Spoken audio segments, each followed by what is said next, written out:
Hi, this is Cheryl Gallant, your Conservative Member of Parliament for the agricultural riding of Renfrew-Nipissing-Pembroke.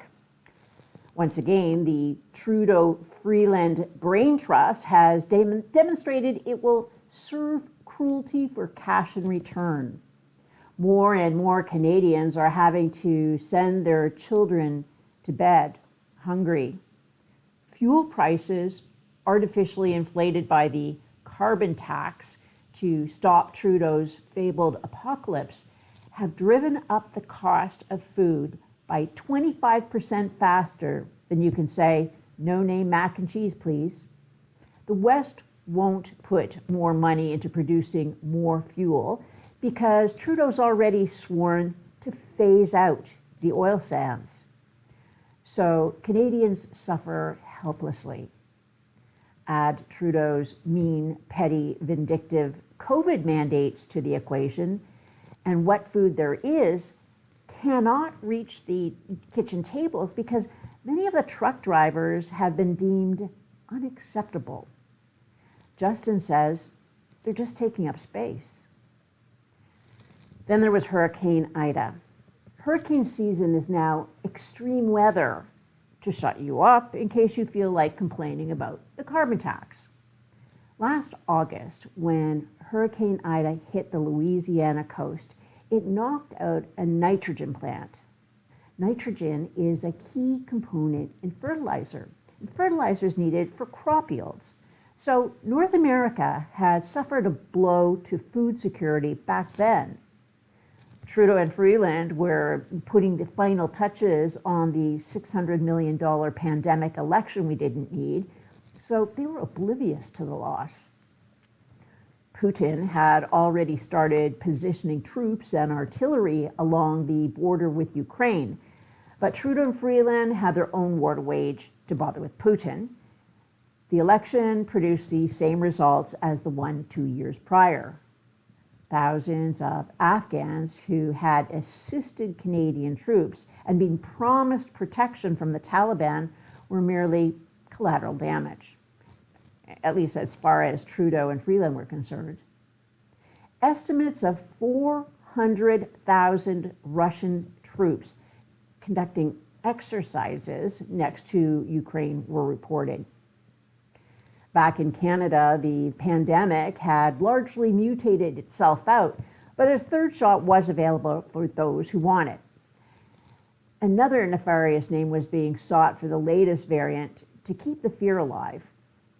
Time was running out for people wanting to trust in their natural immunity. People were fired en masse. Canada's social safety net was for their protection untimely ripped. Grocery store shelves and fridge bunkers were empty. Truckers, responsible for bringing the essentials of life to communities across the country before PPE and COVID shots were offered, went from being pandemic heroes to pandemic pariahs.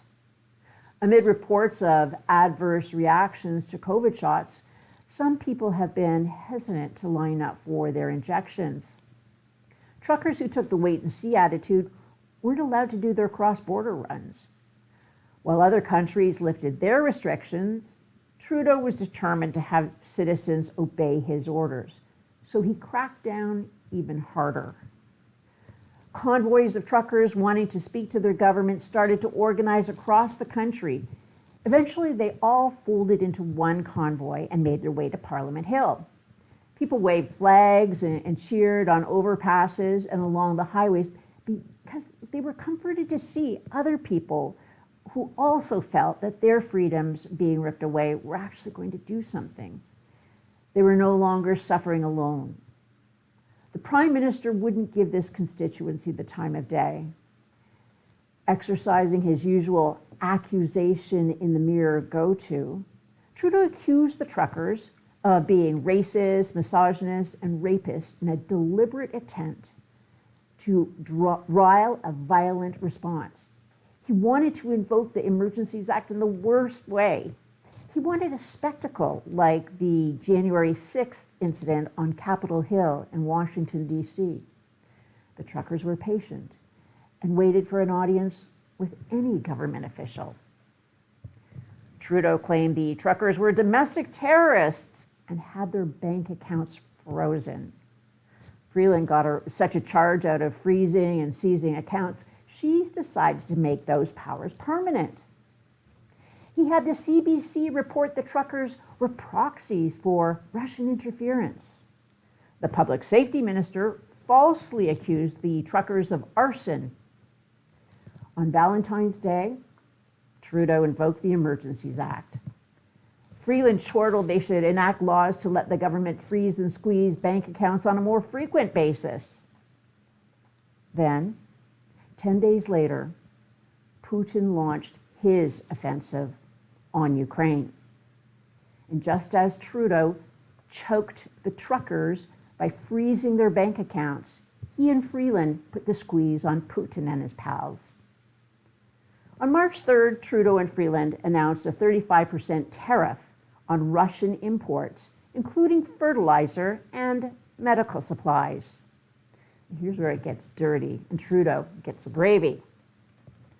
Fertilizer is ordered by farmers through local suppliers by the end of December of the previous year. So in Ontario, we have no way of properly storing the fertilizer. Therefore, delivery is deferred until the spring.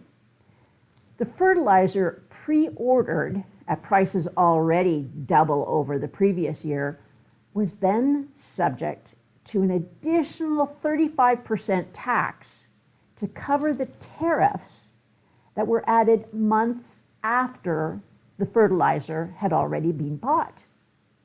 Now farmers have to cough up an extra $35,000 on top of what they paid previously to Putin's invasion, and that would be on a $100,000 purchase. So Russia doesn't care. They've made and been paid for their sales. Freeland claimed she didn't even know our farmers buy fertilizer from Russia. The kicker? Trudeau and Freeland get to put the extra taxes collected into the government bank account for them to spend. For the rest of us, it means even higher food prices. It could mean a food shortage in the offing. Trudeau gets more money for his opulent vacations while we get the bill. Farmers agree with the tariff, but not its retroactive application. Please co-sign the letter below asking for an exemption on fertilizer tariffs for orders made prior to March 3rd, 2022. Thank you for listening, and have a good night.